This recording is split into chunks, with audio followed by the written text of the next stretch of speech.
گل باغ رسالت پہ لاکھوں سلام، اس بہار شریعت پہ لاکھوں سلام۔ محترم خواتین و حضرات، السلام علیکم ورحمۃ اللہ تعالی وبرکاتہ۔ پروگرام آپ کے مسائل اور ان کا حل میں ایک مرتبہ پھر سے آپ سب کا خیر مقدم ہے۔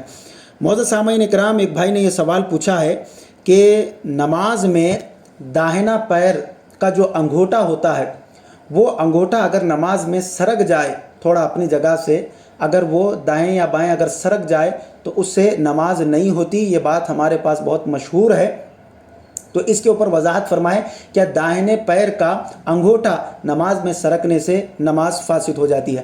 بہت شکریہ آپ کے سوال فرمانے کا۔ آپ تمام حضرات اس ویڈیو کو خود بھی دیکھیں اور اپنے دوست احباب میں بھی اس کو زیادہ سے زیادہ شیئر کریں تاکہ سب کے علم و عمل میں اضافہ ہو۔ معزز و مکرم سامعین و ناظرین کرام، عام طور پر یہ مسئلہ جو ہے یہ بڑے زبردست طریقے سے دیہاتوں میں پایا جاتا ہے۔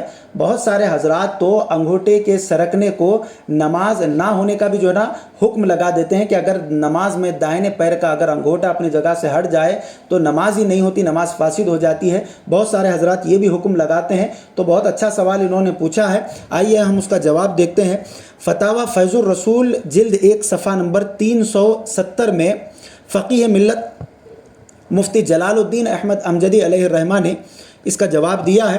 داہنے پیر کا انگوٹھا اپنی جگہ سے ہٹ گیا تو کوئی حرج نہیں، ہاں مقتدی کا انگوٹھا داہنے یا بائیں یا آگے یا پیچھے اتنا ہٹا کہ جس سے صف میں کشادگی پیدا ہو یا سینہ صف سے باہر نکلے تو مکروہ ہے۔ خلاصہ کلام یہ ہے کہ عوام میں جو مشہور ہے کہ نماز میں دائیں پیر کا انگوٹھا اگر اپنی جگہ سے تھوڑا سا بھی سرک جائے تو نماز نہیں ہوتی، یہ صرف جہالت ہے، یہ غلط فہمی ہے اور کچھ نہیں ہے۔ نماز اس سے بالکل ہو جاتی ہے، دائیں پیر کا انگوٹھا ہو یا بائیں پیر کا انگوٹھا ہو، اگر وہ نماز کی حالت میں اگر تھوڑا بہت سرک بھی جائے تو اس سے کوئی نماز میں فرق نہیں پڑتا۔ یہ لوگوں میں بات مشہور ہے لیکن فقہ کے کسی بھی کتاب میں جو ہے نا اس کا ثبوت نہیں پایا جاتا۔ بلا وجہ نماز میں قصدن کوئی حرکت کرنا، خواہ جسم کے کسی حصے سے بھی کیوں نہ ہو، چاہے وہ انگوٹھا ہی ہو یا کوئی دوسرا عضو ہی کیوں نہ ہو، یہ اس طریقے کا فعل کرنا یہ مکروہ قرار دیا گیا ہے۔ تو اس لیے اس بات کو یاد رکھیں، انگوٹھا سرکنے سے نماز فاسد نہیں ہوتی بلکہ نماز ہو جاتی ہے، لیکن جان بوجھ کر اس طریقے سے کرنا یہ مکروہ فعل قرار دیا گیا ہے۔ مزید ایسے ہی ویڈیوز دیکھنے کے لیے ویڈیو کو ابھی لائک اور ہمارے یوٹیوب چینل سید ساجد پاشا قادری کو ضرور سبسکرائب کر لیں اور بیل آئیکن ضرور پریس کریں تاکہ ہر نئی آنے والی ویڈیو کی نوٹیفیکیشن آپ کو